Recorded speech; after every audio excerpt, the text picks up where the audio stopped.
So I'm just gonna hold this.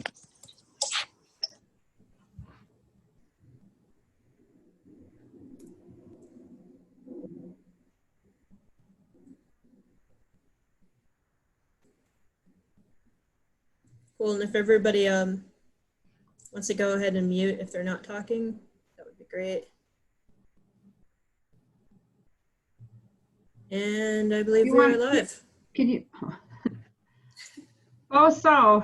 And welcome from the Sustainable Development Institute, College of Menominee Nation. My name is Rebecca Edler, and I am the Acting Director of the Institute. Today, I will be serving as the moderator for the 2020 Student Report Out to the community. I would like to begin with a moment of silence. Please pause and reflect as you feel appropriate.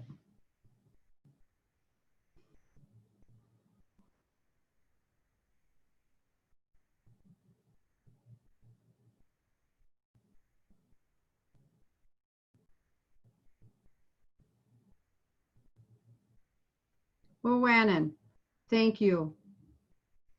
As we move into our presentations, I would first like to acknowledge and thank the staff at the Sustainable Development Institute. Dr. Frank Kutka, Agriculture Program Director and faculty member at the College of Menominee Nation. Sarah Smith, Tribal Climate Liaison, whose office is in Minneapolis, Minnesota. Monty Boyd, our Sustainability Education Coordinator.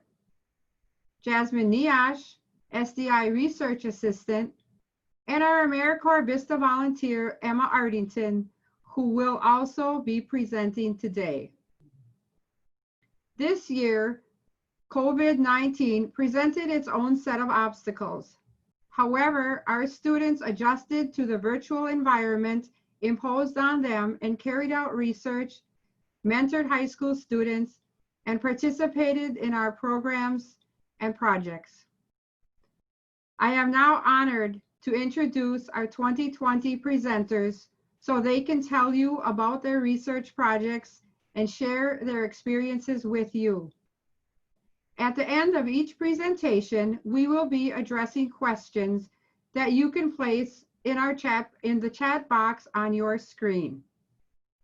Monty Boyd will now introduce her program and student interns.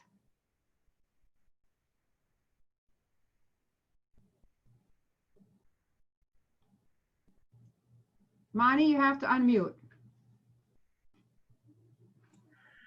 Hello. Again, this is Monty Boyd, the Sustainability Education Coordinator. I'm here to introduce my two mentors, education student Marissa Veely and Tonya Hack. Now, Marissa Veely is currently enrolled in the Bachelor of Science Early Childhood Middle Education Bachelor program at the College of Menominee Nation. She is a Sustainability Leadership Cohort Lead Education Mentor, and this is her third year interning as an SLC mentor. This coming semester, she will be student teaching, and her expected graduation date is fall of 2020. During the school year, she is a substitute teacher of area schools. Marissa currently lives in Tigerton with her husband and daughter. My second mentor is also Tonya Hack, who for unforeseen circumstances cannot make it, but we kind of situated and figured it out. This summer, she interned as a SLC education mentor. It's her second year interning for SDI. Tonya is currently enrolled in the Bachelor's of Science, Early Childhood and Middle Education at the College of Menominee Nation, and her expected graduation date is fall of 2020. Tonya lives in Kashina with her children, where she works as a long-term substitute teacher for the Menominee Indian School District, and will be a full-time fourth grade teacher after she graduates. So from now, I'll let Marissa take over for her presentation. All right. Hello all, Today I'm presenting on the SLC 2020. My name is Marissa Veely, and like Monty was saying, there's also Tonya Hack. She was my coworker and collaborator on this project, but she left me with some words to say throughout this presentation. So what exactly is the SLC? Some of you may be wondering. Well, the Sustainability Leadership Cohort, or SLC, is a summer program set up by the Sustainable Development Institute in partnership with the College of Menominee Nation to support our youth in developing college and career readiness and leadership concepts. This year's Sustainability Leadership Cohort was a group of 12 students from local high schools. They learned about the current sustainability challenges, possible solutions for those challenges, and the contributions of Indigenous and scientific knowledge. This summer, the program activities, projects, and tours were centered around the Earth. During the program, the SLC students, as well as the mentor team, learned more about traditional ecological knowledge and how to incorporate culture into curriculum. Using that knowledge, the mentor team assisted the SLC students in completing their final projects, which was a breakout room and weekly podcasts, blogs, and vlogs. As the SLC students complete the program, they leave with newfound skill sets that will help them in becoming the future leaders and thinkers of their communities. We did a lot of numerous cultural activities within the 4 weeks together. One of them was having sessions with Bonnie McKiernan. The students got a lesson on how to find different plants on the phenology trail, such as they found mullein, bergamot, and calendula. The students then got to sample some raspberry tea, winter blend tea, and they also got to make their own tea bags to take home. The students really enjoyed when she came in. Another activity we did was to go on a forest tour with Jeff Greeno. He took us to various cultural sites up on Highway 55, and the students got to see some burial mounds and different garden beds in the area. He took us deep in the woods and showed us where the glacier came, and also where the serpent and thunderbird fought. Students also liked this activity and enjoyed the stories, as well as us interns.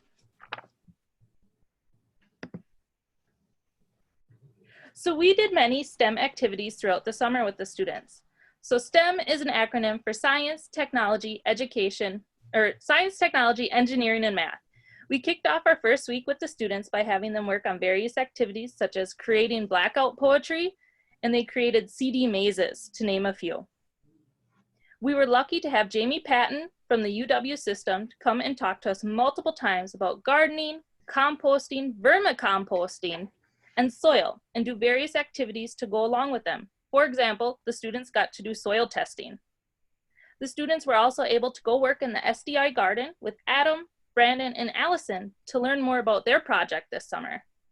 And the SLC even got to get creative and updated the garden signs at SDI. So I encourage you to go take a look at those. They are amazing. This summer, we had the students read Good Seeds by Tom Waso. This book is by Tom Waso, an enrolled member of the Menominee Indian tribe. Tom talks about how he grew up on the res and how his family and other individuals taught him his indigenous values of food and the resources, such as wild rice, beaver, trout, maple sugar, blackberries, and even partridge. He includes some old family recipes in the book and tells stories of him growing up. If you haven't read the book, do so. It's a really great read.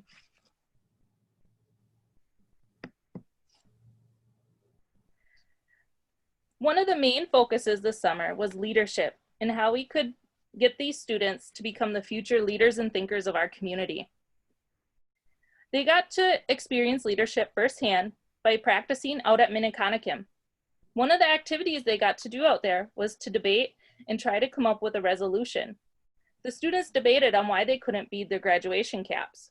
The students did a great job with the final mock trial, and this is a real life situation that they will be attempting in the near future. Another one was a lunch conversation with Lloyd Friesen. He talked with the students about the Learn and Earn program at the College of Menominee Nation. They were all very excited and interested to hear about the Learn and Earn program, and many of the students signed up. which we were really excited about. Lloyd also took the students to Woodhenge to teach firekeeping skills. We heard many great stories and traditions about firekeeping, and he showed the males how to start a traditional fire and how it was supposed to be tended to in the traditional way. Curtis Feely also came in and talked with the students about some good qualities of leaders.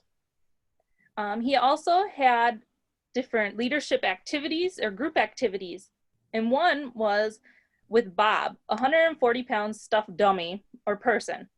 The students had to wear a mask with their eyes blacked out to simulate being in a fire, and they had to work together to find Bob in a room. So one student had to keep one hand on a wall on their hands and knees while the other student was behind holding the ankles, and they had to work together to find Bob. And Curtis was on the sidelines timing the students to see who would find him the fastest. All the students enjoyed him coming in, and he left the kids with this quote: "A jack of all trades is a master of none, but often better than a master of one." At the end of every week, the students were required to turn in some form of a digital media project. We had some students create blogs, while others did vlogs, and we even got some podcasts as well. It was really interesting to see what the students learned and found interesting each week. If you are interested in listening to the podcast, follow the link on the screen, or you can go to anchor.fm and search for the SLC 2020. We are also updating the SLC page on the SDI website, where you can find all the awesome projects from this past summer. On the next slide, I will be showing you a video that was created by Caitlin Ketchenagle, a second-year member of the SLC. We hope you enjoy her short video about one of her weeks with us. Hi, I'm Caitlin Ketchenagle, and I'm going to be talking about the day at the SLC. To start off my day, I woke up to my mom's loud typing in the morning because she works from home.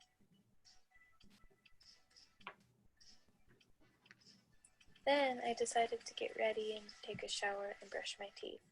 Then after that, I made my lunch.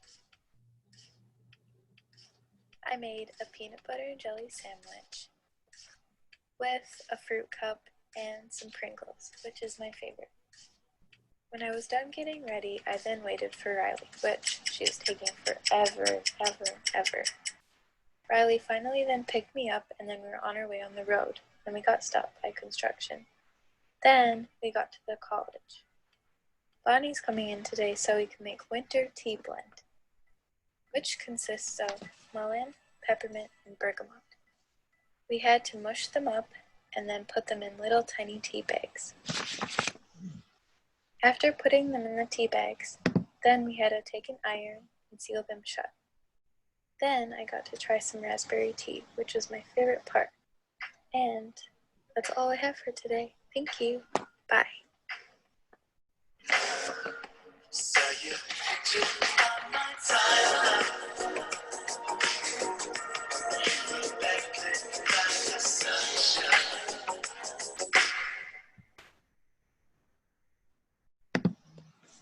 So that was just a short example of one of the videos the students produced this summer. They had a lot of fun with them, and we were really proud of the work they ended up putting out.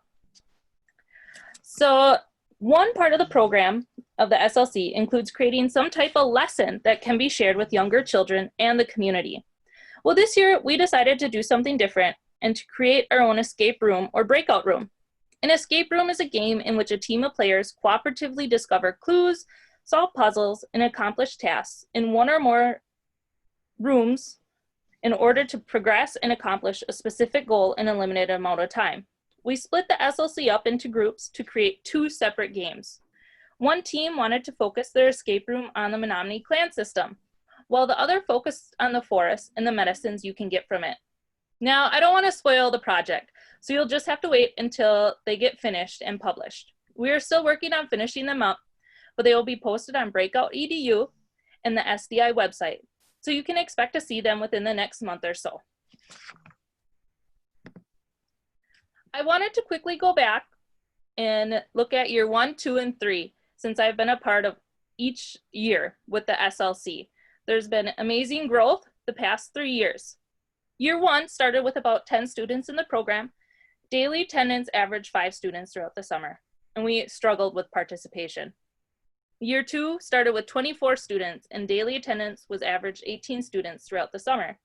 We had much better participation than the first year, and they participated in all activities and regularly showed up. Year 3 started with 12 students, and daily attendance averaged 11 students. Due to COVID-19 restriction, we could only accept half the amount we originally planned for. Year 3 was amazing, even with COVID-19. Students participated in all the activities much better compared to the other years. It was absolutely amazing this past summer, and the students worked so hard.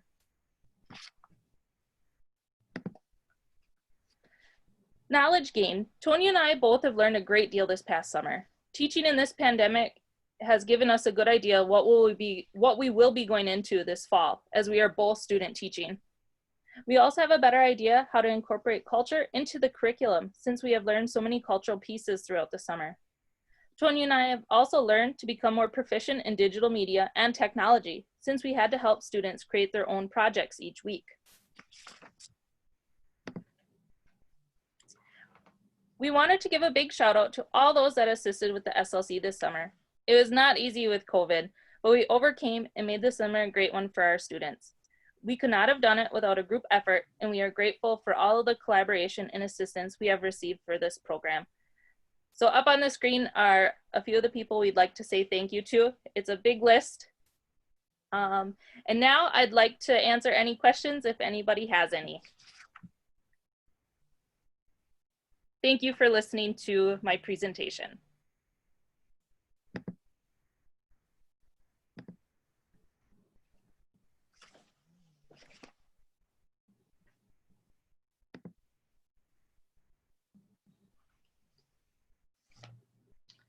Okay, well, I guess we have no questions that I'm seeing. So thank you so much, Marissa, for sharing what you guys did this summer. Really an amazing program. So thank you again. Next up, we have Adam Schultz, who will be talking about our agriculture research. Adam is a descendant of the Stockbridge-Munsee Band of Mohican Indians. He is a 2020 graduate of CMN, where he earned his bachelor's degree in business management and an associate degree in public administration. He also holds an associate degree in natural resources. As a student, he was involved in numerous clubs, including serving as student government president for 2 years, vice president of AHAC Student Congress, and a student ambassador for the American Indian College Fund.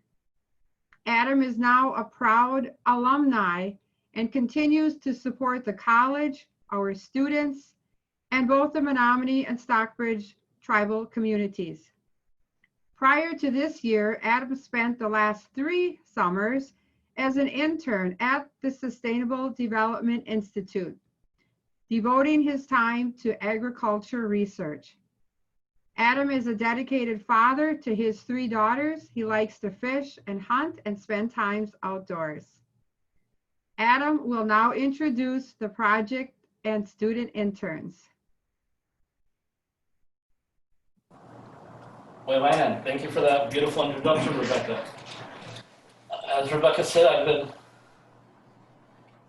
been the intern on this project for 3 years, and now I am on the staff of the project. And instead of explaining the project to you, because you guys are probably sick of hearing me 3 years in a row talking about it, I'm Brandon and Allison doing all the talking. With that being said, I'd like to introduce my 2 wonderful student interns. Allison Bailey is a student at the College of Menominee. She is pursuing her associate's degree in the business administration program. She is currently interning at SDI, where she is researching traditional agricultural practices and the impacts of ancient Menominee soil emissions. Allison hopes to create a sustainable business that is environmentally friendly, sustainable, and affordable. Brandon Boyd. In 2019, Brandon Boyd graduated from CMN, earning an associate's degree in natural resources. He will be continuing on at CMN in the fall of this year to complete his associate's degree in liberal studies, right here at CMN. Brandon is an enrolled member of the Menominee Indian Tribe of Wisconsin. He has completed 2 internships to the SDI one as an ecological data collector, and another as a climate change researcher. Brandon has 4 sisters, 2 brothers, 1 10-year-old son, and many, many nieces and nephews.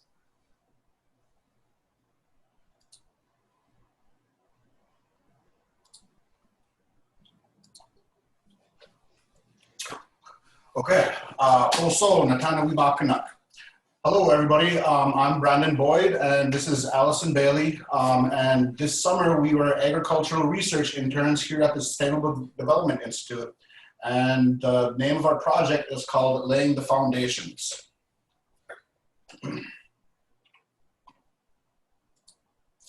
So the purpose behind our research was inspired by Dr. Overstreet. And you can see Dr. Overstreet pictured here in the center. So our research was inspired by Dr. Overstreet's agricultural findings on the Menominee Reservation that indicated where the Amatno-Manewak or Menominee used to harvest their gardens. In the findings, there were also fragments of char and aquatic substances that indicated what the Menominee people used for fertilizer. Using what we know about the ancient garden beds, we used the same fertilizing methods to observe and report our own results with the squash we planted this year. And also pictured is Adam Schultz and Dolly Potts, and they were the original interns that first started this study. But their focus was mainly on corn, whereas me and Allison are working primarily with squash. Although we did plant corn in our garden, but we'll get to that in a minute. Right. To do this, we set up 16 plots outside of SDI that originally had 4 control methods that you can see in this chart demonstration.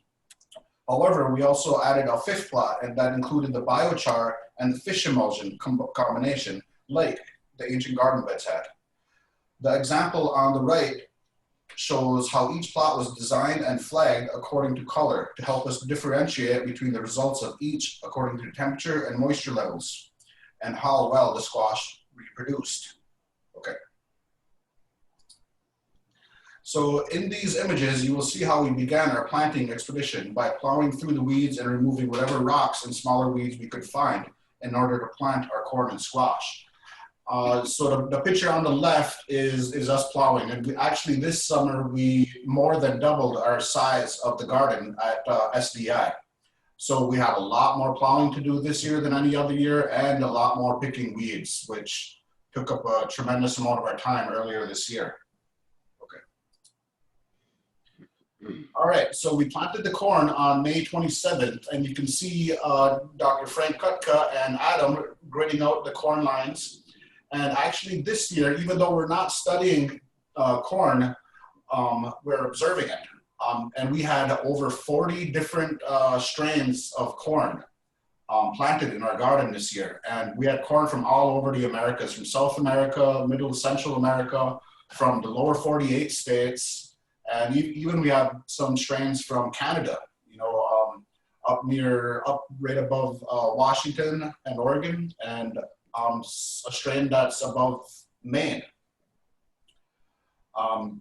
And we planted the squash on June 9th, and we had to plant them later because we had to get the garden beds ready. We had to mound up. As you can see in the center picture there, we have two mounds which replicate Dr. Overstreet's findings. And also we planted squash in round mounds, as you can see Allison pictured above, creating the round mounds for our squash. So, all right, so the fertilizer selections that we used were the biochar, which was basically, you know, charred wood that we would place in the mounds and scrape off. And then we had the fish emulsion, which we bought from the store and mix it with parts of water. Then we had another plot with synthetic fertilizer, which contained urea and water. And then we had a controlled plot that contained no fertilizer whatsoever, just water. And then in our fifth added addition, we also had the biochar and the fish emulsion combined, which replicated the ancient findings that Dr. Overstreet found. All right, in this slide, we have myself and Brandon getting the fish emulsion prepared for spreading in one of the plots, which took 22.4 ounces of the fish emulsion mixed in with 2 gallons of the water. In this slide, you'll see the biochar being made in one of the mounds. As you can see, it was burning. So once we got to a nice black, crispy, texture, we would take one of our tools and start scraping it off and getting it into the soil and mixed in nicely so that the squash would, get that good fertilization. In this picture, there's the diameters being squared out from the beginning.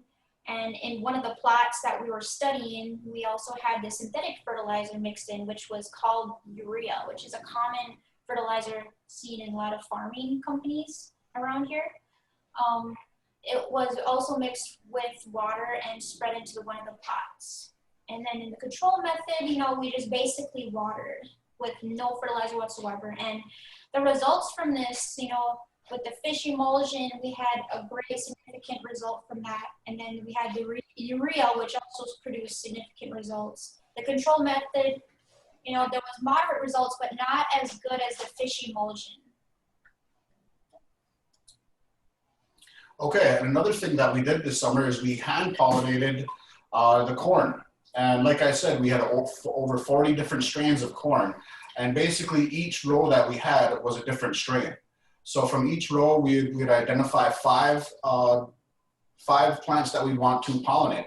So the first step would be to wait for the tassels to start growing on the top. And as you can see from the middle right photo, a good picture of close-up of tassels. And that's just about where we would brown bag them. We'll wait until the pollen is on there.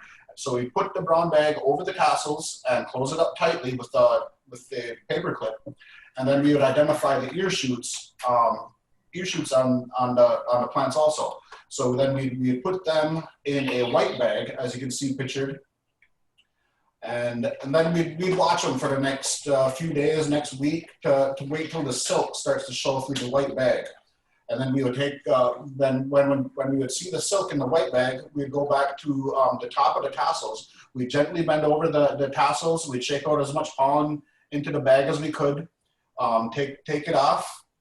And then we'd take off the white bag. And then we'd put the brown bag over the ear shoot and staple it up tight. Now we did this to keep the genetic diversity from each one of our 40 species that we planted, or over 40 species.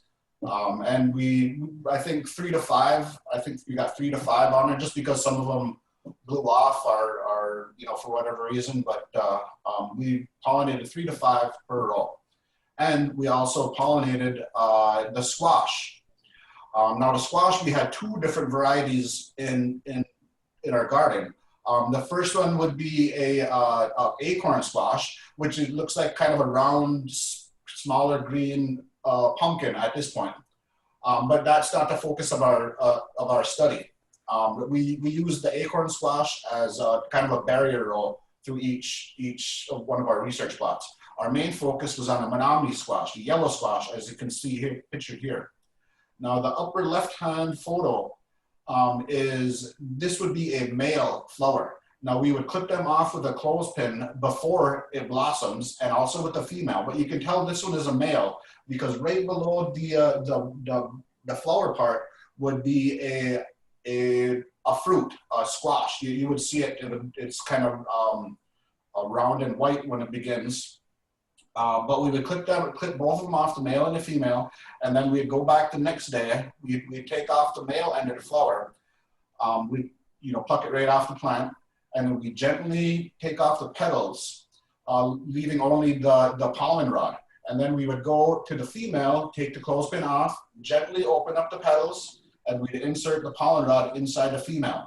Now we did that to keep bees from pollinating, our 2 species of squash. So we wanted just to keep the diversity of the yellow squash intact. During the season, we also had to take soil observations, which included using the moisture meter. We took 2 different measurements, 5 different times in each plot. Along with that, we also took the temperature probes and did 5 different measurements. And those helped us, see whether or not, it would result from the fertilizer. In summary, we're still working on it. We haven't ended our season yet, so as of right now, all we know is that the fish emulsion and the biochar are the ones that are seeing more significant results compared to the rest of the fertilizers, but we'll keep you posted on what happens at the end of the project. We'd also like to acknowledge USDA NEFA and UW Wisconsin-Madison and the College of Nomination, the Sustainable Development Institute for helping us. And we would also like to give thanks for Adam Scholes, Rebecca Edler, Jamie Patton, and Frank Gupta for their help on our project as well. Thank you. We also had, we had another couple slides that we added here, but we had to cut them out because every year, like I said, Adam was working on this project from the beginning, and he always had some silly little corny joke to add in there somewhere. And we did that, but you know, then we brought the idea to Adam, but then he squashed it. Oh yeah, everyone's on mute, but I bet you're all just busting out laughing. Okay, any questions? Okay. I'm not seeing any questions. But I just really wanted to. Oh, we have a question. Oh, they just want you to know that they did laugh. They did laugh at your joke, Brandon. And we just have a couple questions. When do you anticipate harvesting this year? Well, we would be harvesting it, the squash, we would be harvesting right before the first freeze, somewhere around the first freeze. So, yeah. And then the corn we planted, well, we planted the corn at a different time. And then we also had a row of sweet corn, which we planted a little bit later. So there will be a few different harvests in there. We already harvested some cucumbers, which we had growing in there. But like we said, for our research purposes, the squash would be around first frost. Okay, and I've had some of those cucumbers and they are absolutely delicious.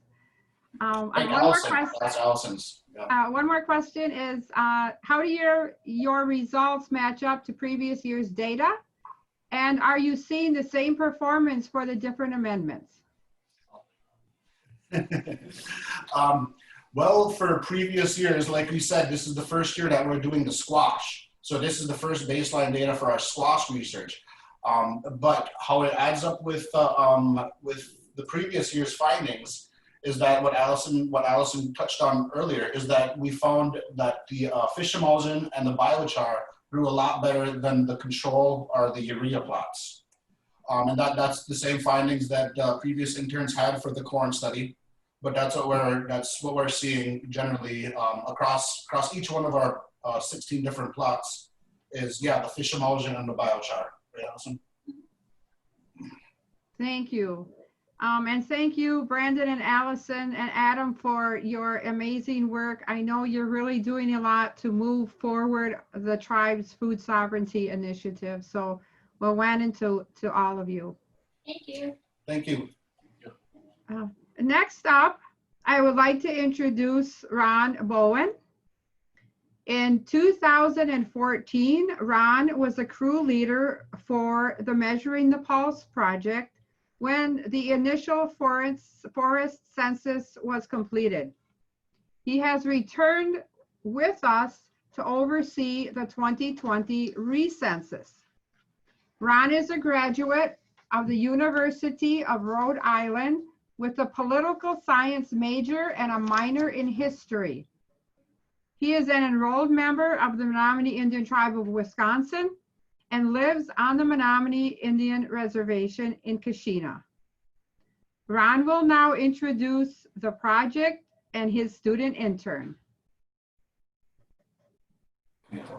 All we do is hit share screen and then you can go. Yeah. Hello everyone, my name is Ron Bowen Jr. I'm the Forest Recensus crew leader. I'd like to introduce one of the phenology research interns, Garrison Fichette. He is a member of the Menominee Indian Tribe of Wisconsin who has lived in the Shawano Menominee area his entire life.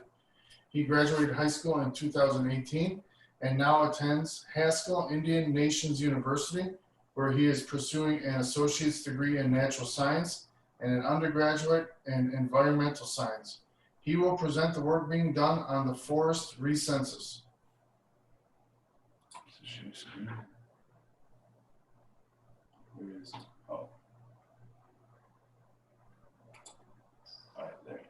All right, so hello everyone. The project we're working on is the forest recensus data collection. And the overall goal of this project is to collect data about forest composition on sample locations and to update the data on the 2014 tree recensus. And what we collect is not only important for our project, but it's also important for other future projects. So there are in total 3 sample locations throughout the Menominee Indian Reservation.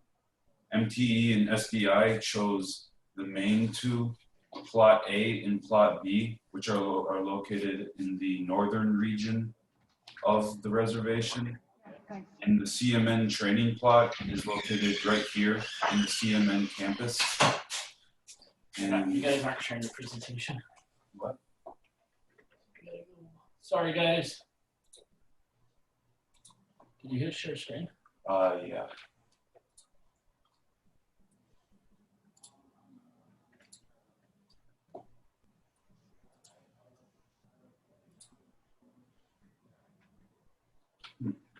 Hey, Jasmine, they are sharing on this side. Where is it? Yeah, I'm not seeing that on this side. Stop sharing and make sure you're sharing your whole screen. All right. That's all right.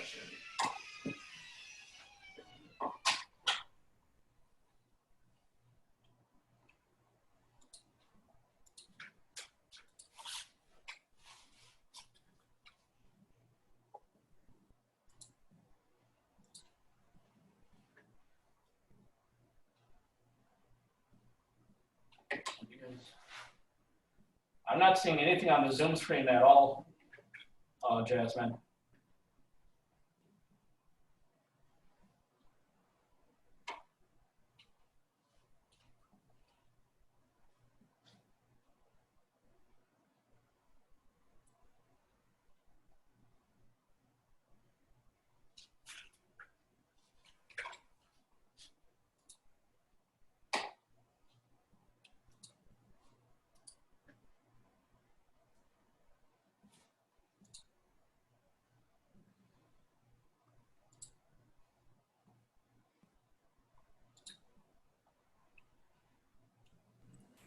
What program are you sharing it from?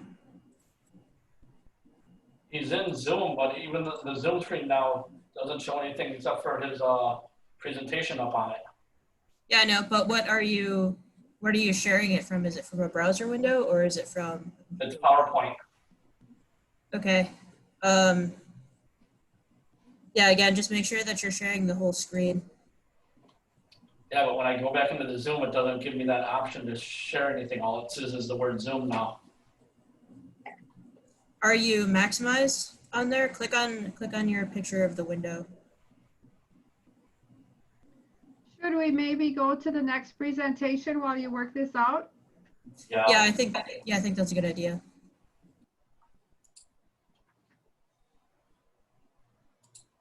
Okay, well, let's see if Luke is ready. Luke is the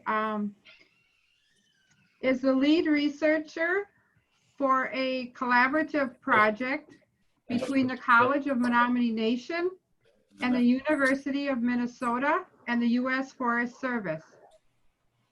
This project seeks to establish a baseline data set of plants flowering and fruiting on the Menominee Indian Reservation. This data will eventually be used to assess and understand the ongoing effects of climate change, specifically its impacts on the Menominee Forest. Luke is an enrolled member of the Menominee Indian Tribe of Wisconsin. He recently graduated with his Bachelor's of Science degree in biology with a minor in chemistry from the University of Wisconsin, Stevens Point. Luke, if you're ready to present. Okay. Let me just share.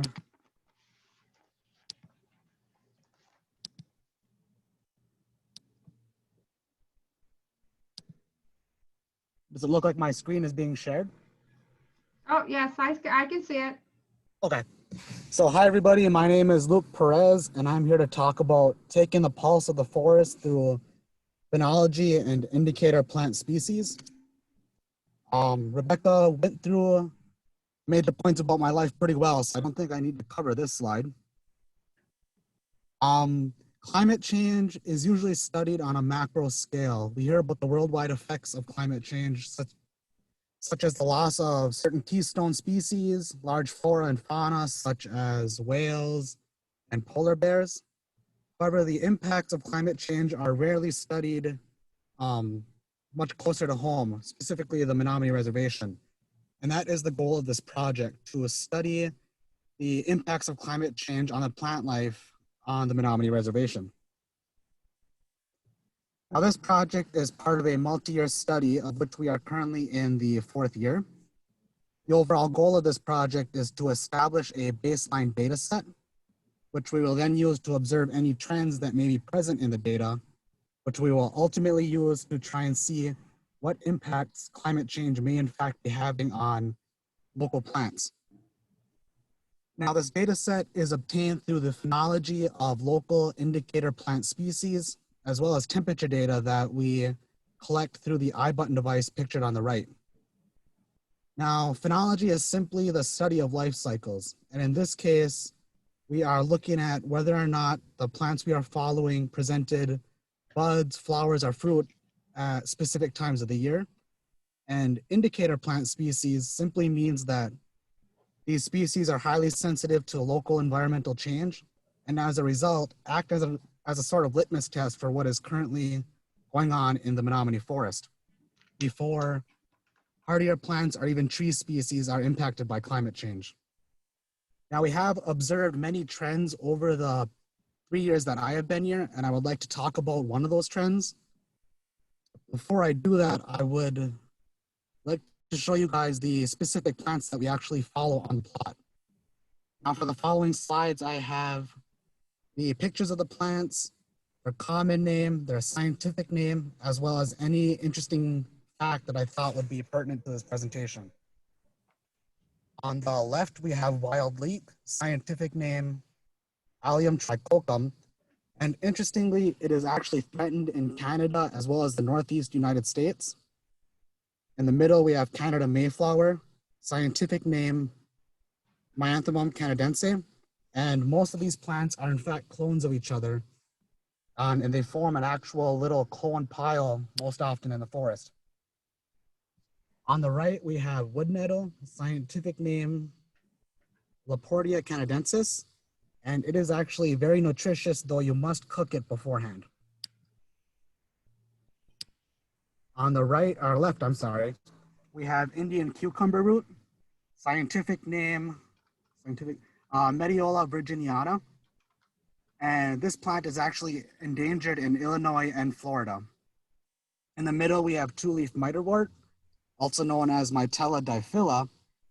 And the fruit on these plants is so small that they are usually spread via raindrops and small insects known as sweat bees. And finally, on the right, we have Jack in the pulpit, also known as Erythema triphyllum. And this plant actually contains calcium oxalate, which is a chemical that is actually hazardous to humans, though you can eat it, but it must be cooked beforehand. We have sweet Sicily on the left, scientific name Osmeriza claytonia. On the middle of the slide, we have blue cohosh, also known as Holophyllum phylactroides. On the right of the screen, we have blue bead lily, also known as Clintonia borealis. And finally, we have starflower on the left, also known as Trientalis borealis. In the middle, we have red baneberry, which is also known as Actia rubra. And this plant is actually highly poisonous, though birds do seem to love the fruit. Finally, on the right, we have Canadian gooseberry, also known as Ribes oxycanthoides, and this plant is actually threatened in Wisconsin currently. Let's see. Now I'd like to talk about the observed trends that I previously touched upon. The biggest observed trend that we noticed was between the 2018 and 2019 growing seasons, specifically the fruit viability of blue cohosh and blue bead lily. During the 2018 growing season, the fruit viability of blue cohosh and blue bead lily was almost non-existent. In other words, around 90 to 95% of the plants that we followed failed to produce mature, ripe fruit. This is not the case during the 2019 growing season when most of the plants in fact produced fruit, and additionally, the overall abundance of fruit increased dramatically. Now, when looking at the temperature data that we collected through the iButton devices, as well as federal weather data that we obtained, we surmised that the overall increase in fruit viability for the 2019 growing season was due to the below average mean, a decrease in the average mean temperature of the area, as well as an increase in the overall precipitation during the 2019 growing season. The overall result was that the viability of the plants, as well as the viability of their fruit, increased dramatically. Now, unfortunately, the data for 2020 is still being collected. However, the fruit viability seems to be following the trend that I previously mentioned. In other words, the above average rainfall that we have experienced so far, in addition to the overall decrease in the average mean temperature for the season, seems to be increasing the fruit viability for the 2020 growing season. Now, some takeaways from this PowerPoint and this project in general should be that the greater amount of rain and the cooler temperatures that we are currently experiencing are leading to longer growing seasons in the area. This is increasing fruit viability, which is ultimately increasing biodiversity in the Menominee tribal forests. In this specific aspect, climate change may in fact be positive, as it is supporting tribal goals to increase plant biodiversity in the forests, which will act as a buffer against the impacts of future climate change. However, we must remember that we are only looking at a specific subset of species, and we can only take these results with a grain of salt. We don't know how other flora or fauna may be impacted. Overall, what I learned from this project is that climate change is highly impactful regardless of the magnitude of said climate change. No matter if it's less than a degree, it will dramatically impact the overall viability of fruit. I also further reinforced my plant identification skills, which significantly helped me observe plants on the Menominee Reservation. And this final slide, I would like to say thank you to Rebecca Edler, Chris Caldwell, Richard Anamita, Ron Bowen Jr., Rebecca Montgomery, and Crystal Kern, as well as the various sponsors and grant providers for this project. And this final slide I have for any questions that may have been typed into the chat.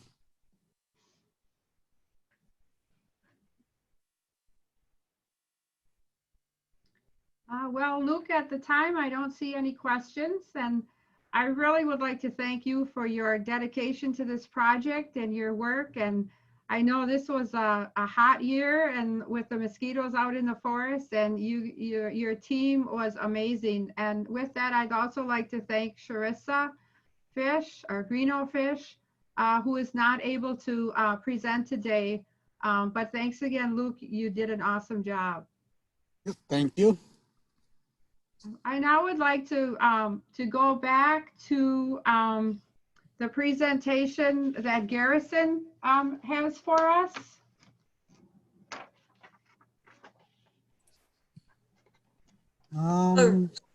Rebecca, I do see a question or two in the chat box, if you don't mind. Oh, okay, yes.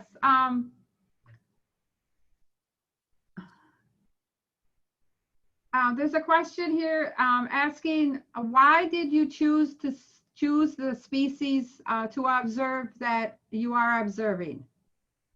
The original species were chosen the year before I participated in this internship, but I've been told that it was mainly due to the significance of the plants to the Menominee tribe, but also it mainly came down to the fact that these specific plants were highly susceptible to environmental change. And as a result, it allowed us to get a better feel for what climate change is actually doing on the forest before it went out of hand or became too much. Okay. Thank you. Thanks again, Luke.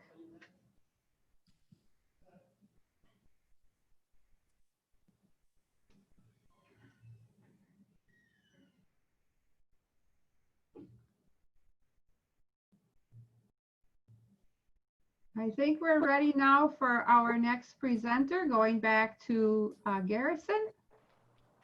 This one. That one? Yep. And then hit share. All right, I think I got it. All right, yep. Awesome. No,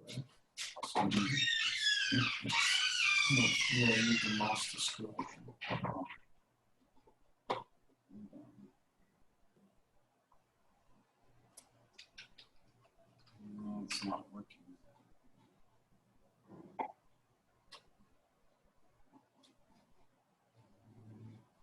Hold on, I'm trying to figure this out.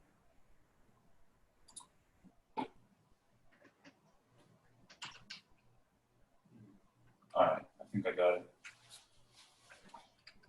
All right. So, hello everyone. My project is the forest recensus data collection. And the overall goal of this project is to gather in-depth data about forest composition and sample locations, and to update the data collected during the 2014 forest census. And what we collect is not only important data for our project, but it could also be used as the base data for other future projects. So there are 3 sample locations in which we conduct our research. The 2 main plots chosen by MTE and SDI are Plot A and Plot B, and they're located in the northern region of the Menominee Indian Reservation. And then the CMN training plot is located right here on CMN. And the plot which we've collected the most data from this year is Plot A, and that is right off of BIA Road WW on Highway 55. So in terms of plot size, the size of each plot is 100 by 100 meters squared, and then they're broken down into 25 individual 20 by 20 meters squares. And each of these 25 squares are called quadrants, or for short, we call them quads. And when we work through a plot, we grow in numerical order, quad by quad. And by doing this, it makes the quad a basic area for mapping and data collection. So there are 2 methods we use to collect data, and they're imperative to our work. The first one is the Condit protocol, and it's a set of basic rules used when collecting forest data. And simply what it is pretty much working through a quad in a clockwise motion. And because quads are broken down into smaller squares themselves, by doing this, it helps us keep organized. The second method we use is metric measurements. And in all terms of measurements on these plots, we use the metric system. Like for example, distance, we measure in meters. Every 10 meters on our plot, we have a stake. And every 20 meters, we have XY coordinates to help us not get lost. And then the trees themselves are measured in millimeters. So we have 5 procedures that we go through when we collect this data. First is tree measurement. When trees are measured, we measure their DBH, or that stands for diameter at breast height, and we measure on the north side of each tree. So the standard height for DBH is 1.3 meters above ground level, And to help us with this, we have small PVC pipes cut to that length. And when measuring the trees, we have 3 different tools. The first tool we use is an electronic measuring tape, as seen here, called a caliper. And that's used for the very small trees. And for the bigger trees, we have a specialized flexible measurement tape called a DBH tape. And then if the tree is too big for the caliper, but it's still relatively small, we use our small DBH tapes. So measured trees in the plot are then marked with aluminum tags. And we use aluminum because they don't corrode away as easily. And each tag has their own unique ID number. And by doing this, it ensures accurate baseline data for the next recensus. So the 2 ways we tag a tree are by nail or by wire. Trees bigger than 40 millimeters, we use a nail. And then trees between 25 to 40 millimeters, we use a wire so we don't damage them. And this is our basic tagging procedure for all our new trees within the plot. Identifying the species of a tree is just as crucial as measuring and tagging them. We ID them by looking at a combination of different features. And the most easy features we've seen so far is bark type and leaf arrangement. So when we record data in the field, one person will measure and tag the tree and then call out the tag number and the measurement of that tree. And then a separate person, known as the recorder, will record all the information given to them by the field technician. And some of the data we record requires codes. So we use codes when an irregularity occurs on a tree, and there are a total of 12 codes, but this year we've only really used 4. So for the first code is L, and that stands for leaning.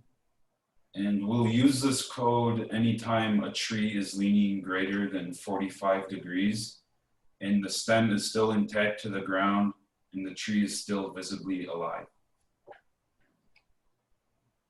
Next code is dead standing, or DS, and we'll use this anytime the tree is visibly dead, but it is still intact to the ground.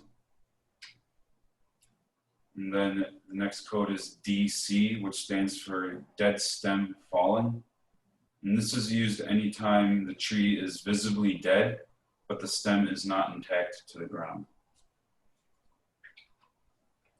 And lastly, we use code A, which stands for alternate height of measurement.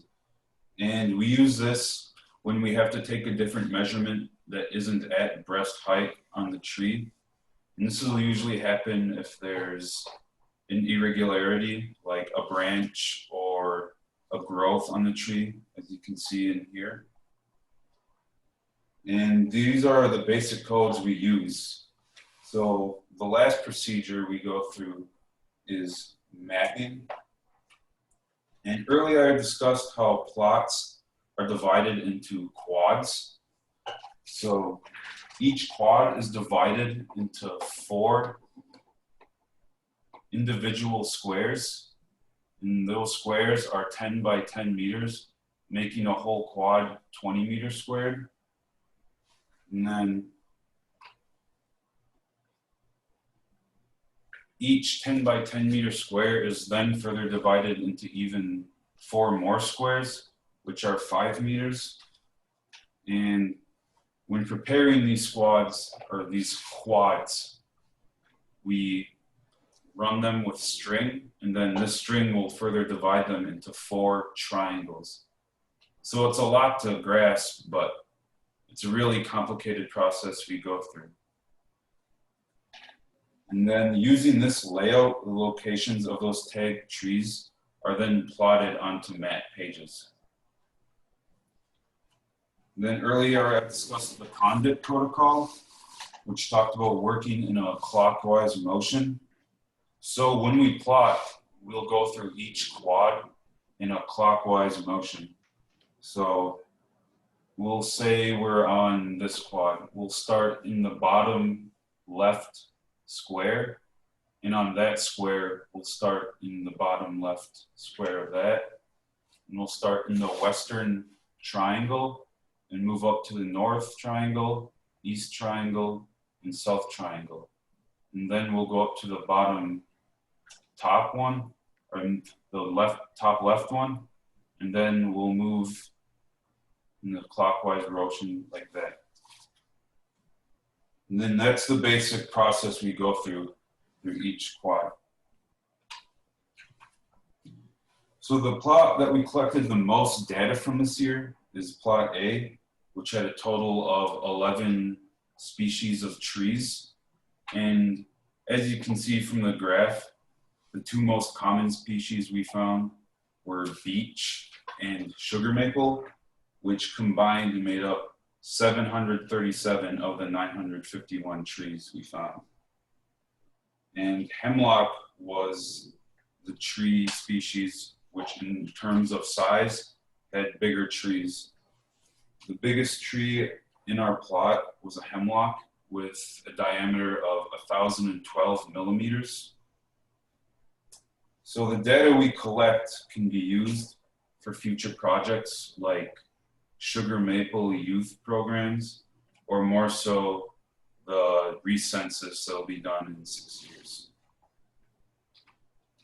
So I'd like to thank our sponsors, USDA, University of Minnesota, and the US Forest Service, and CMN for giving me this opportunity to gain valuable work experience from this field. And I'd also like to thank the staff and interns at SDI for everything they've done for our project. Thank you. I'll take any questions now.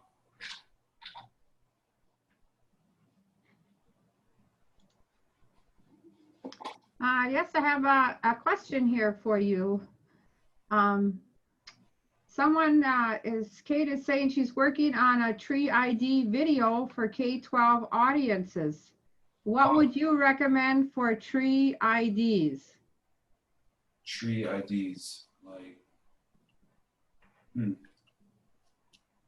I guess she's also saying that by looking at the bark, she sees it a little tricky to identify the age of the trees.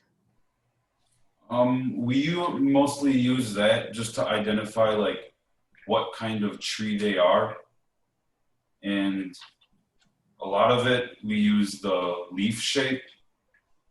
If we looked at just the bark, we would probably, I personally probably wouldn't be able to identify the tree, but leaf shape and arrangement has really helped me identify what kind of trees are out in our plot. So for bark and age, I really don't know. And they're asking if you can put up the slide again with the tree species and counts. All right.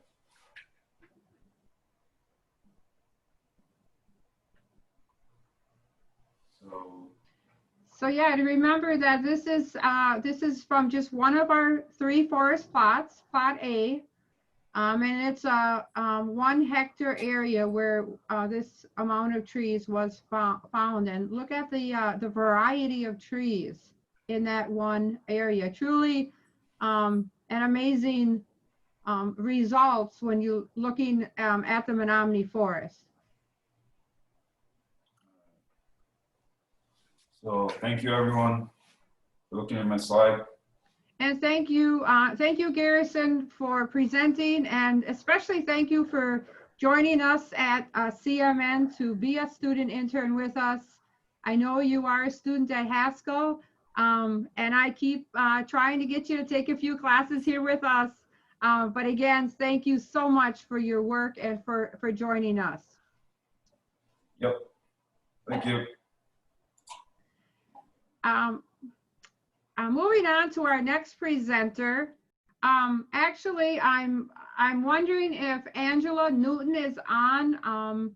She was also a student intern, but I know sometimes we don't have a lot of really good connections here. So Angela, if you are here, let me know.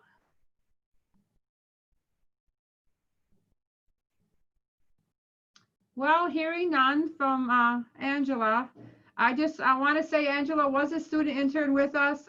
She was working with creating a video on the phrenology trail and also doing some more marketing work to get out the information that we do have a phrenology trail that's available here for students, faculty, staff, and community members.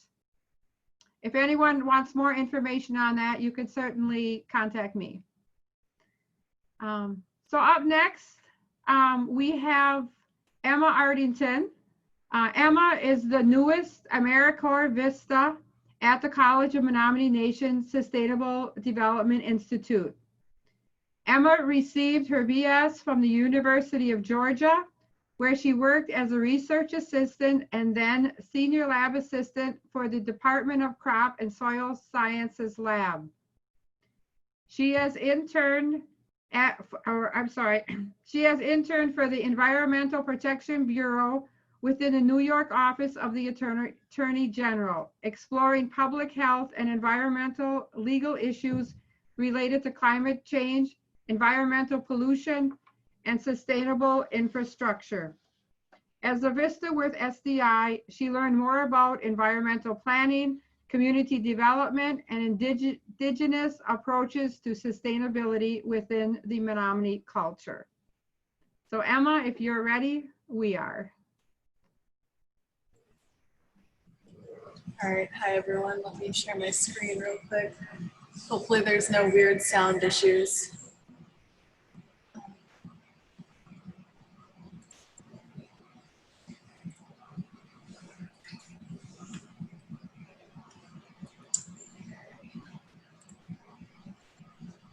Right.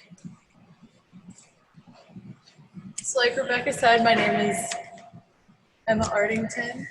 I am the AmeriCorps Vista worker out at the Sustainable Development Institute. I've been here since January, and I've been working on a lot of fun projects that I'm excited to share with you guys.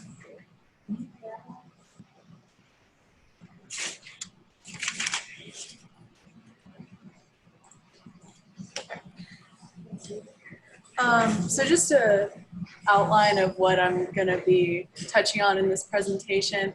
I just want to give an overview of the main projects that I've been doing since I've been here, and then I'm going to touch a little deeper on the solar energy project that I've started out at CMN, and then I'm going to kind of share why a switch from fossil fuel to renewable energy is important for our future, and then I will leave the end for some questions. So some of the projects that I've been working on, these are just the main ones. I've done a lot of other smaller projects, but these are the ones that I've spent most of my time on. First, I worked on the Earth Day event, which we had a lot of wonderful things planned out here at the college, but then obviously COVID kind of kicked off, and so we had to switch to a bunch of online things, and I was fortunate enough to be able to co-moderate this live panel discussion about renewable energy and indigenous lands with my coworker Jasmine Niosh, and that featured a lot of really cool panelists such as Greg Hitch from Minneconnican, Kelly Jackson from Sunvest Solar, and a professor from Brown University, J. Timmons Roberts. And that's actually available on Facebook if you guys want to watch it. I think also Jasmine might have put it on YouTube, but I'm not sure if that actually is there. I haven't checked myself. So another project that I've been working on is the greenhouse gas inventory and updating the reporting procedure for that. Essentially what the greenhouse gas inventory does, it assesses the college's carbon footprint and essentially what we are contributing to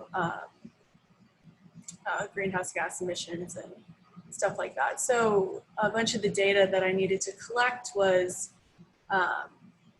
wastewater, renewable energy, utility consumption, liquid propane, gasoline and diesel consumption, just things like that that you would expect would contribute to greenhouse gas emissions. And then also our solar energy project, which I will talk more about in a minute. So just some quick facts for the College of Menominee Nation in the 2019-2020 fiscal year. CMN consumed a little bit over 1 million kilowatt hours of electricity, and the solar panels that are on the trades building produced 5,360 kilowatt hours of energy. And just for a comparison, let's say your average modern day Energy Star refrigerator uses 350 kilowatt hours of electricity per year. So the energy that the solar panels on the trades building produced could power about 15.3 of those refrigerators for a whole year. And for the entirety of the college, the amount of energy consumed could power almost 3,000 of those same refrigerators. And so this image on the right that I created just shows the amount of energy usage by each building on campus. So a large portion is consumed by the Shirley Daly Glenn Miller Halls, followed by the Technology Center, and then the library, which is expected. So the solar energy project, I'll just give you guys a short summary of what we've been doing. When I started in January, Rebecca sat me down and just kind of asked me what I wanted to focus on for the next year. And I thought about it for a little bit, and I've always been really passionate about renewable energy. Like I said, I think it's a really crucial thing that we need nationally and internationally moving forward. So I essentially didn't really know what to do at first with that, and so I began researching grant options just to see what I could find. And I was fortunate enough to connect with Kelly Jackson from Sunvest Solar, and she has been an amazing advisor for solar energy as an option for the college. And Sunvest Solar was actually able to perform a solar panel feasibility assessment on the college, which essentially gave us a cost-benefit analysis of putting solar panels on the campus, while also showing us what that would look like. And so once we had this feasibility assessment, we were kind of like, okay, what do we do with this now that we have all this information? And so had a bunch of meetings with the sustainability committee here at CMN, SDI, Alliant Energy, our electricity provider, and also the Department of Emergency Management and Community Development. And we came up with two things that we wanted to try and do. The first one was to bring together a bunch of departments and organizations from across the reservation to kind of discuss what they wanted to see happen with renewable energy moving forward, what ideas they had, and kind of what they wanted to see the reservation, how they wanted to see the reservation moving forward. And so now we're kind of in the stages of planning and organizing that. And also the second thing that we decided we wanted to pursue researching was the option of installing an off-grid or microgrid solar energy system out behind SDI that would be used with the emergency management department in the situation that there is an emergency situation. And let's say like power goes out on the reservation for a prolonged amount of days, that's when it would be used. And when it's not being used, then the energy produced would be sold back to Alliant Energy at a very reasonable price. So we've just kind of been exploring those options. And at this point, we are trying to plan that and see what our long-term and short-term goals are moving forward. So this is just a picture that Sunvest Solar provided for us, just of where it would be. This is not at all what it would look like. There are two different sizes here that, that they modeled for us. And so now you're probably asking, you know, why do we need to shift to renewable energy, and why is it the responsibility of the college to do this?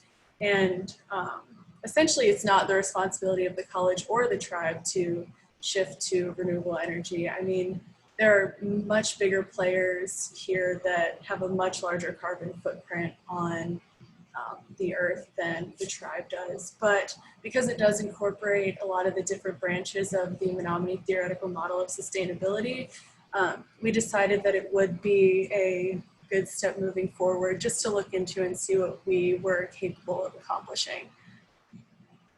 So just to look at the state of Wisconsin, Wisconsin actually consumes a lot of fossil fuel sources of energy and a little bit of biomass, but not much.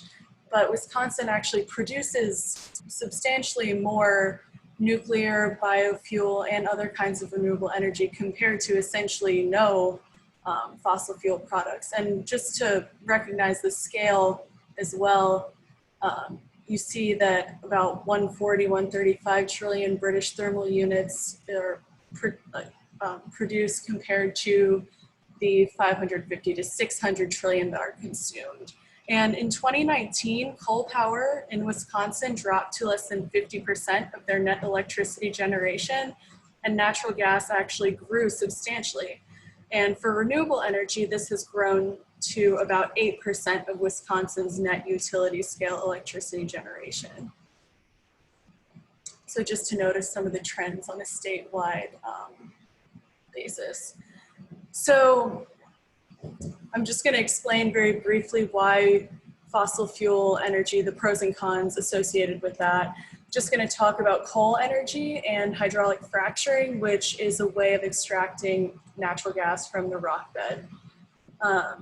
And why shifting from coal even to natural gas is better than just using coal as a source of energy.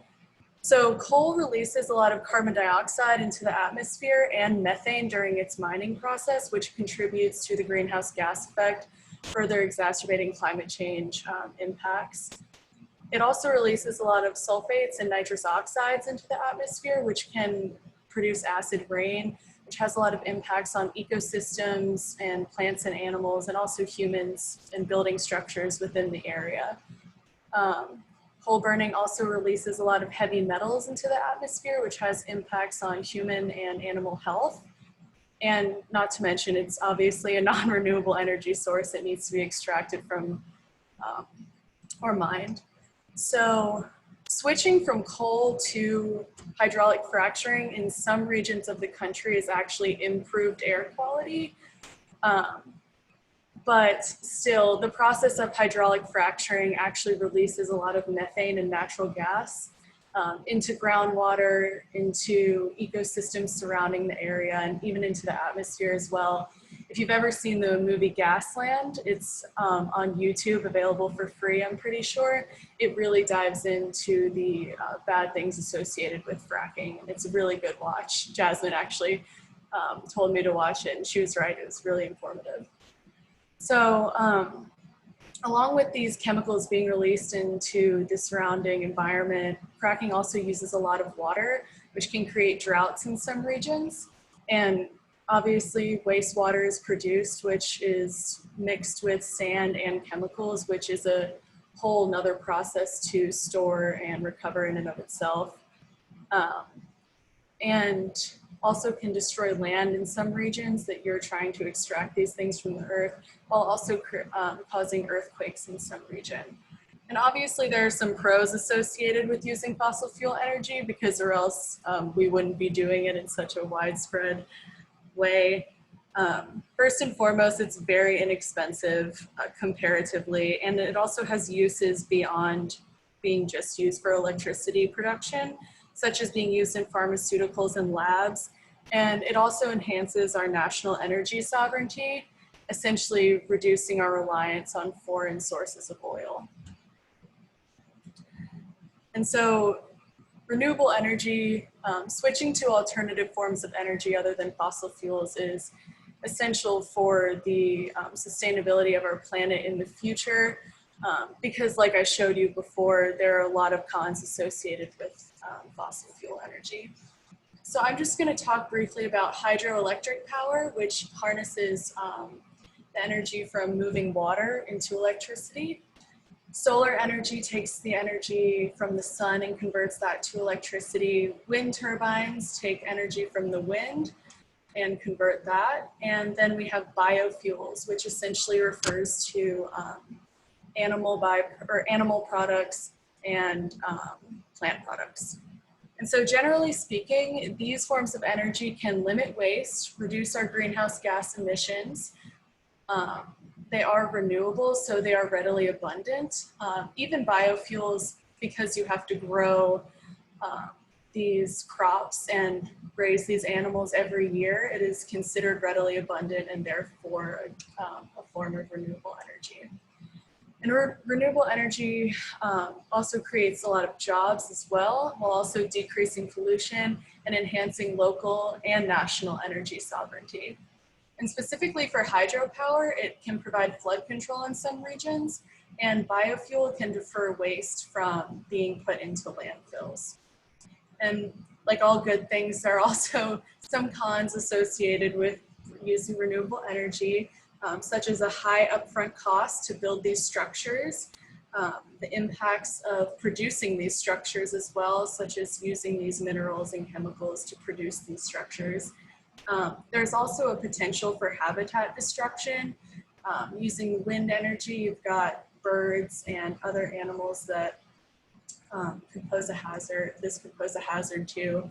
And then also for these hydroelectric dams, aquatic ecosystems might also be altered as well.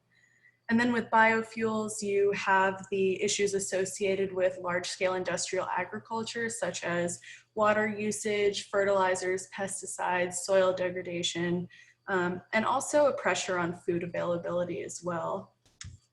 So hopefully after considering the pros and cons of fossil fuel versus renewable energy, you can see how it really is an essential part of a sustainable future. And hopefully the college can continue to be a leader in this field. So I'm gonna open it up to any questions if you guys have any.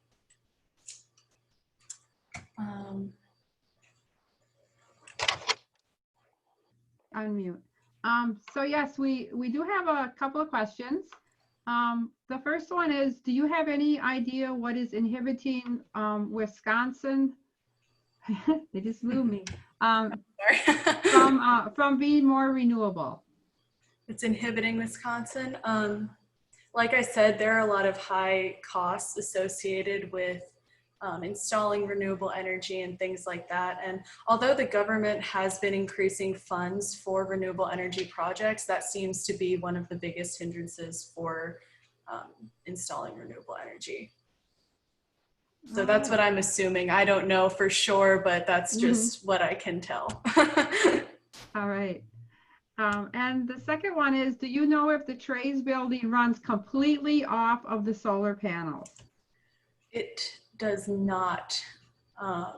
I'm pretty sure that the amount of electricity that we produce on the solar panels gets subtracted from the total amount that the Trades building utilizes, just by looking at receipts from Alliant Energy. That's what I can gather.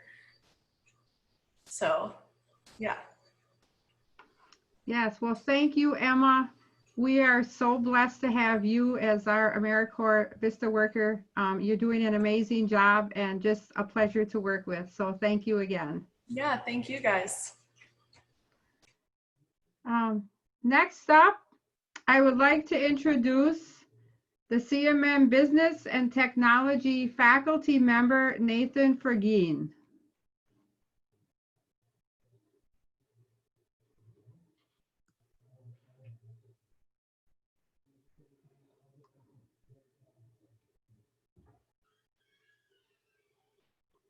I think, Nathan, you have to unmute yourself.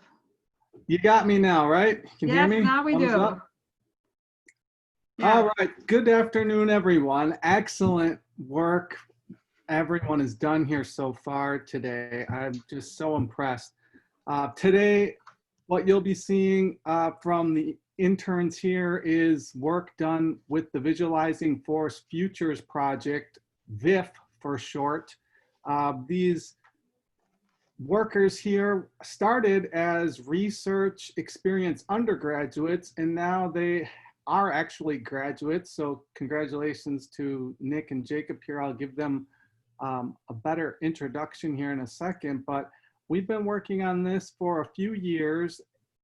Actually, we have 1 year left, and what we're doing is we're taking some of these more immersive VR experiences to better understand decision making with the forest. And what we've been looking at recently with the twins' work is looking at a tour de res is what they called it. So they've been doing some really good work at gathering some immersive VR imagery and then putting it into an app. And I'll let them explain all of that and show it all off to you guys. To get started though, I said the twins. Who are these people? These two brothers who have been basically the dynamic duo on this project for the last 3 years. As I mentioned, they are Jacob Schweitzer, the first one, and he is a first-line descendant of the Menominee Indian tribe of Wisconsin who lived on the Menominee Reservation for 10 years before moving off reservation to Shawano. He recently graduated with honors from UW Stout, earning a Bachelor of Science in Computer Science with a math minor.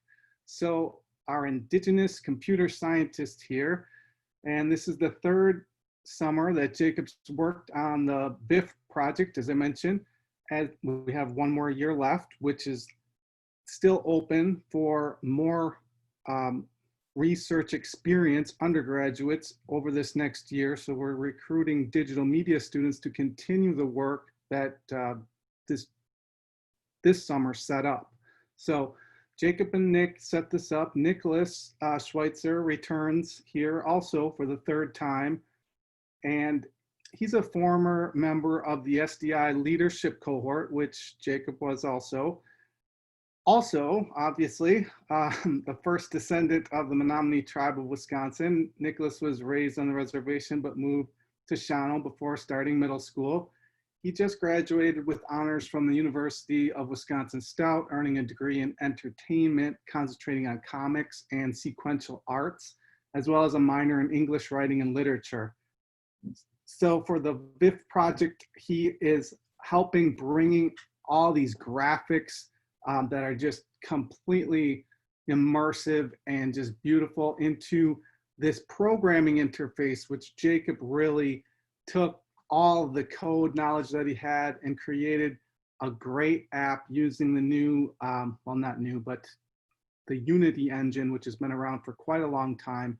So I'm gonna let them show off their work to you and just say congratulations on a great job this summer, you guys.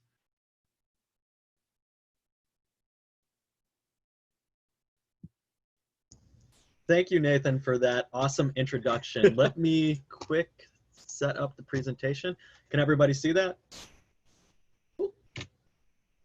All right, so welcome to the Visualizing Forest Futures Tour de Res, a virtual field trip presentation.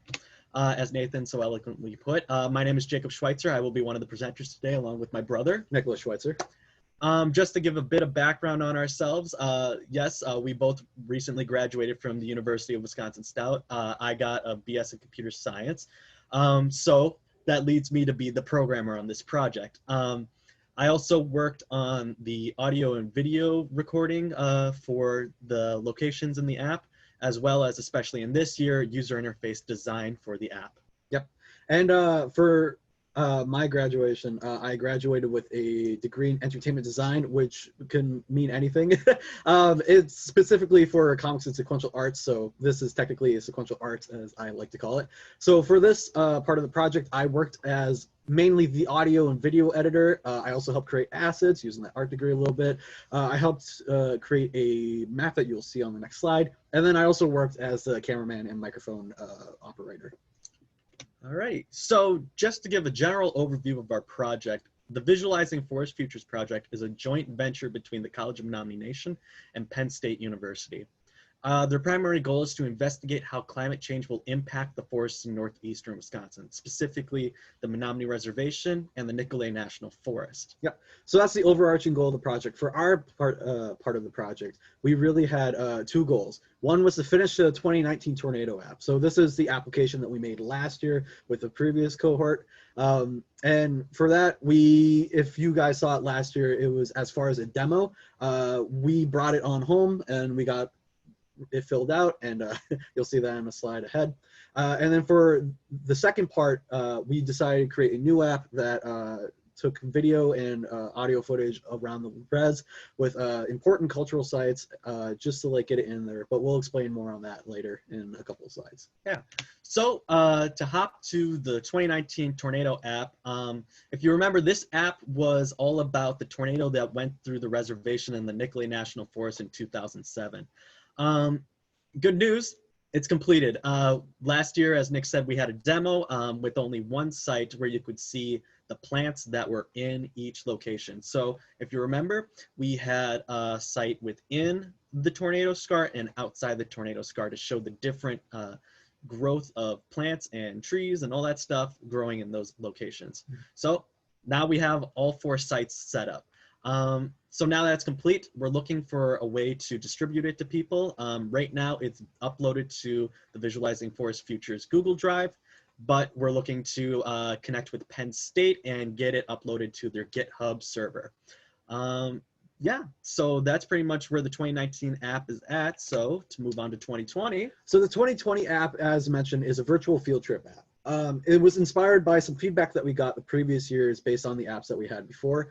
The major piece of feedback was it would be really cool to take this app up to like CBRF or like an elder center and show it to the elders there so they can be immersed in the space that they can't necessarily go to now.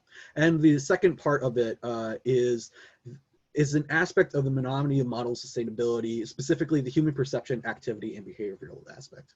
So what we created was an app that had specific culturally important sites on the res. Like as you can see in the video, that's a shot of Kashina Falls. And the idea was to record these places and then bring them back to the people that can't go there anymore.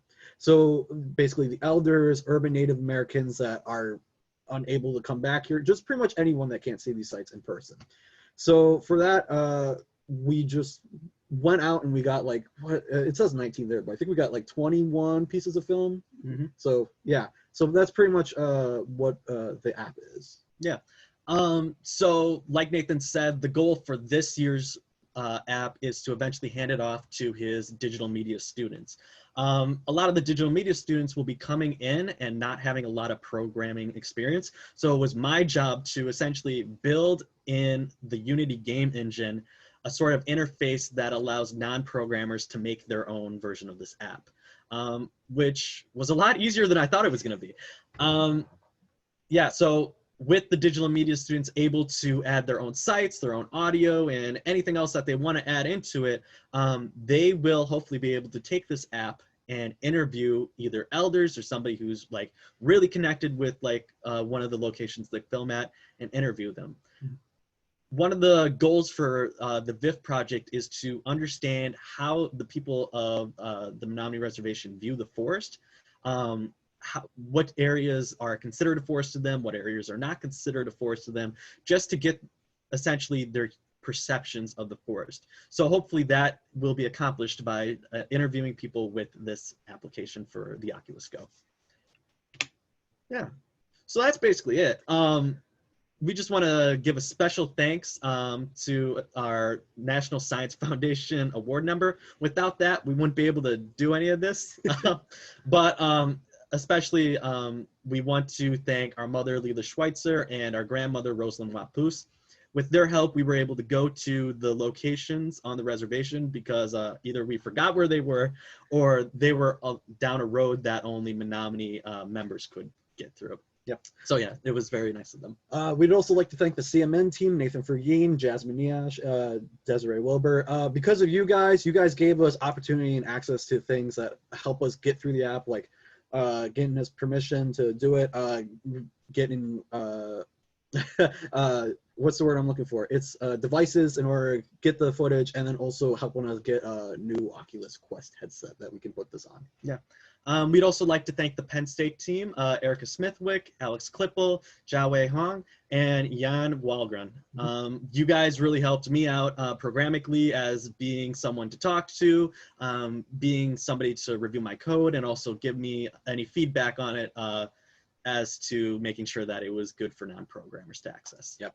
And we also like to thank the staff and interns at SDI. Because of you guys and your feedback from the years before, we were actually able to create this and get this the idea for this app. And also, it's good to get feedback on what we're working with. So we had the opportunity to show the SLC kids what we're working on and get their feedback, and they seem to really enjoy it. So thank you very much for all your help. Yeah. So with that, any questions? Yeah, you guys did have a couple questions and comments. Oh. I don't know if you guys know, but Kate Flick is on, and she says hello. And Okay. she also wants you to know that she works with the Wisconsin Center of Environmental Education, and she would be willing to share any information and videos or whatever you guys have to share. Okay, yeah, that would be great. That would be a great way to distribute it. Yeah. So, yeah. And Rob from Penn State is also on, and he's just happy as heck to see the falls from 800 miles away. Well, thank you. Thank you. And Amy says, I'm so excited to see the finished app from last year. And I know, Amy, a big shout out from us. We miss you here, and thanks again for your work in this project. So with that, I would like to thank everyone on this project from Penn State. Can I just give a big shout out to the Schweitzer twins? Like, wow, that's really cool. Yeah. Thank you. Yep. Thank you. Good job. Thank you, Kate. It's good to hear from you. Yeah, that's all I got to say, but like, I would use a swear word and then be like, effing good job. Yeah. Thank you. Yeah. Thanks. Yeah. Thanks again, guys. It's you are truly a pleasure to work with both of you. So thanks again. Thank you very much. And now we have coming up to our last presentation for the day. And the person I'd like to introduce that oversees this this work is Dr. David Overstreet. Dr. Overstreet completed his doctoral dissertation and received his degree in anthropology at the University of Wisconsin-Milwaukee in 1976. His first experience with archaeological sites on the Menominee Reservation date back to the development of Legend Lake. For more than 20 years, Overstreet has worked closely with the Menominee Indian Tribes of Wisconsin's Tribal Historic Preservation Officer to assist in the preservation and study of archaeological sites on the reservation and those linked to Menominee prehistory throughout Wisconsin and the adjoining states of Michigan, Minnesota, and Illinois. After his retirement as the director of the Center for Archaeology Research at Marquette University in 2005, he joined the College of Menominee Nation as an adjunct professor. And in 2006, he served as senior archaeologist for the Center of Cultural Research. His interest in geology and archaeology of the last Great Ice Age have led him to pursue archaeological excavations in eastern Wisconsin that have challenged conventional ideas about when humankind populated North America. Dr. Overstreet is married to his wife Barbara for 52 years and is the proud father of 2 sons. So with that, Dr. Overstreet, I'm going to let you introduce your team. All right. Thank you so much for those kind words, Rebecca. I've forgotten how long ago it was that I actually completed my dissertation. 1976 was the bicentennial of this country, and we're well past that by 50 years now. I really appreciate the opportunity to talk a little bit about this program. And it's really now in about its 8th or 9th year, where some years ago at the college, we started articulating more and more with students at the request of the administration at the college and the Tribal Historic Preservation Officer to engage youth in some of the investigations that were going on. And I really feel honored to have had the opportunity to work with all these young people that bring a lot of energy and also a lot of interest. It's gratifying to see young people encountering on a face-to-face basis their own heritage and how they come to grips with it and the ideas they have about things that their ancestors were doing. And quite frankly, much of what we have learned has been due to the efforts of middle school and high school and college students here on the reservation. So the focus of our work right now continues to be the sustainable agricultural practices that are revealed in these archaeological sites. It's over 1,000 years, Menominee ancestors developed a sustainable lifeway, of which agriculture is an important part. It's not the only part, of course, and I don't mean to downplay the role of wild rice and maple sugar and maple syrup, but agriculture is something that's really important, and we're just learning about it. We're low on the learning curve.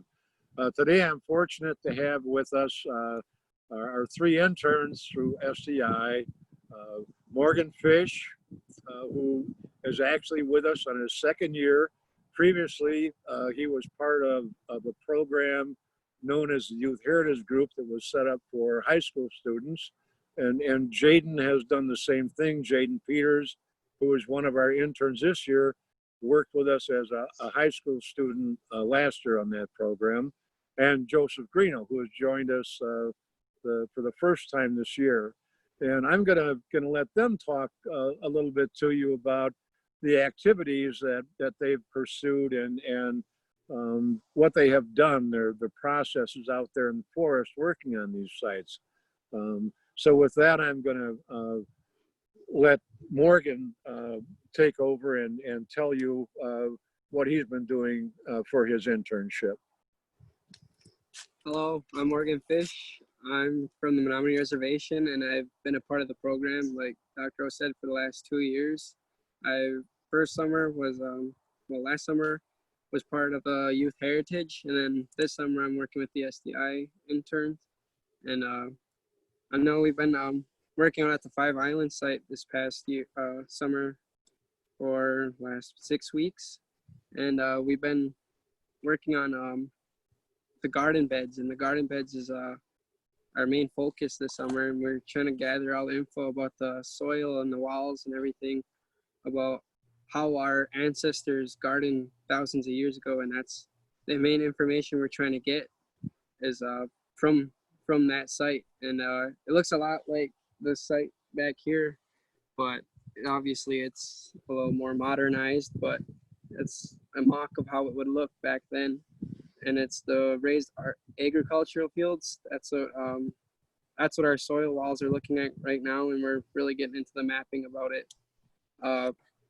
For the past few weeks, though, it's mainly just been prepping the units and a lot of measuring out the units, and it's basically just one big trench out there. I wish I had a picture or something to show you, but it's just one big trench, and it's I believe it's like 10 meters, I think, 10 meters long and 2 meters wide, or a meter wide, one of the two.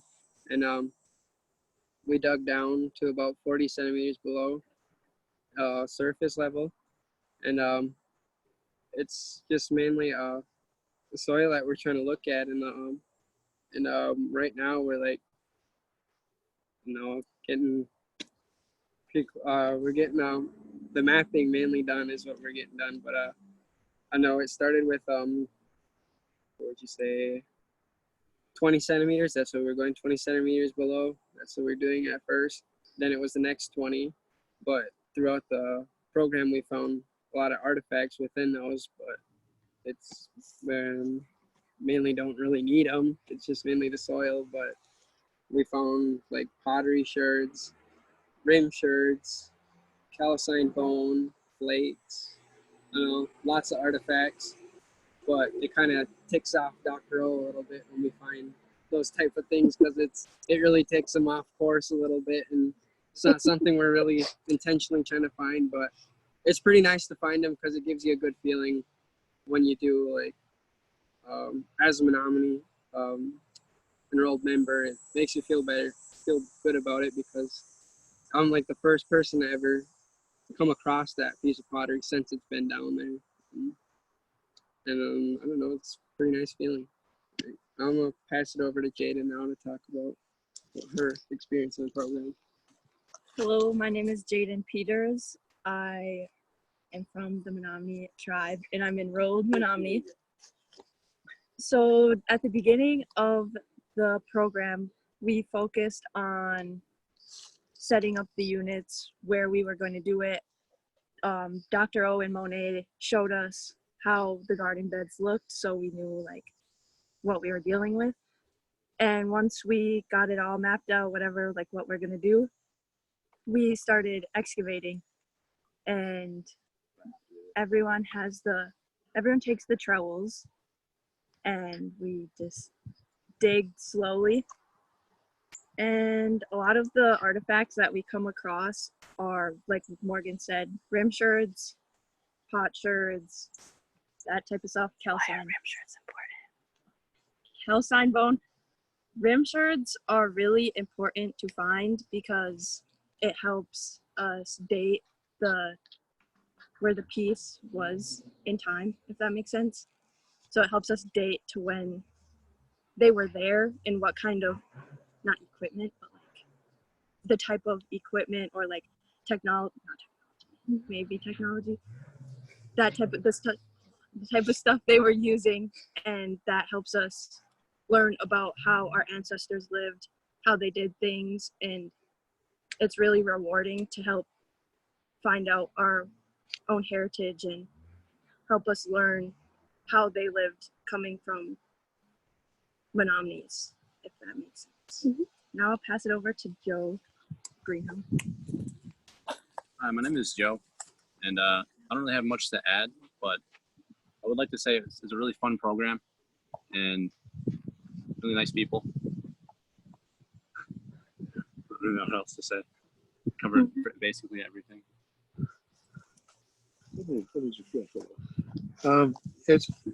It's really, again, a pleasure for me to work with these young people, and I'd like to say that we did have some specific objectives, and one of the reasons we went back to the Five Islands site is that the raised agricultural fields there were never well enough defined at the surface so that we could get a detailed map of them. So we had to confirm that there actually were garden beds there through an excavation process. So we set up our 10-meter trench, and what we're really seeking is a cross-section of these raised fields so that we can see the planting surfaces and the ditches and how they relate to one another, and whether or not there have been modifications. How long had this site been occupied?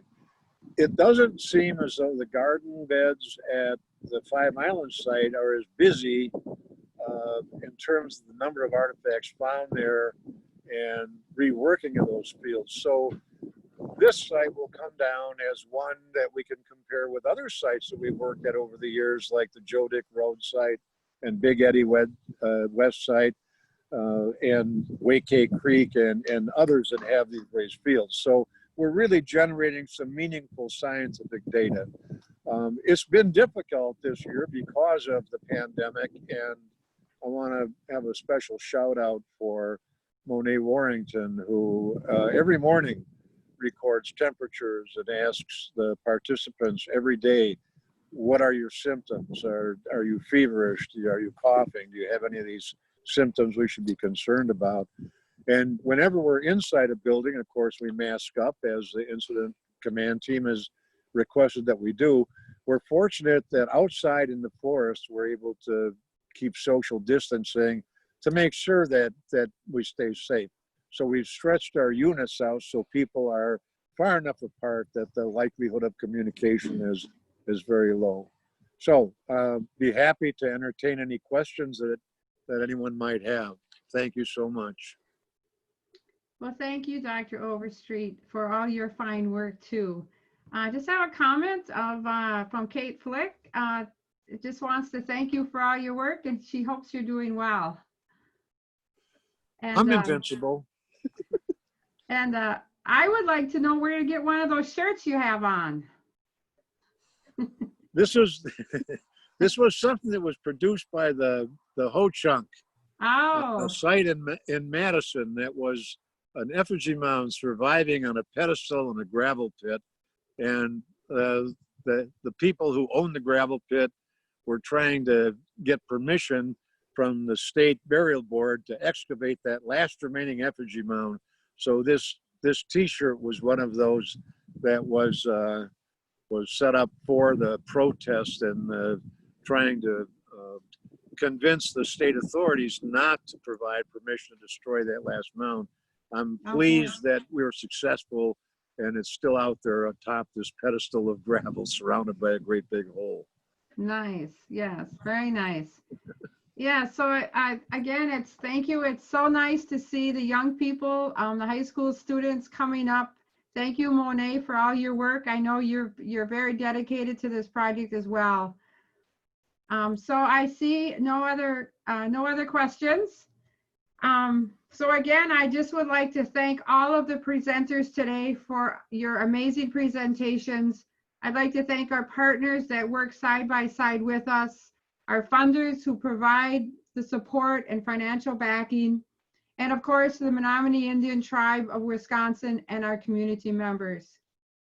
And finally, I'd like to thank the Creator and ask the Creator to provide us with wisdom to teach our youth and students and help us to love, respect, and be kind to each other. We're winning. And thank you for joining us so much. Thank you.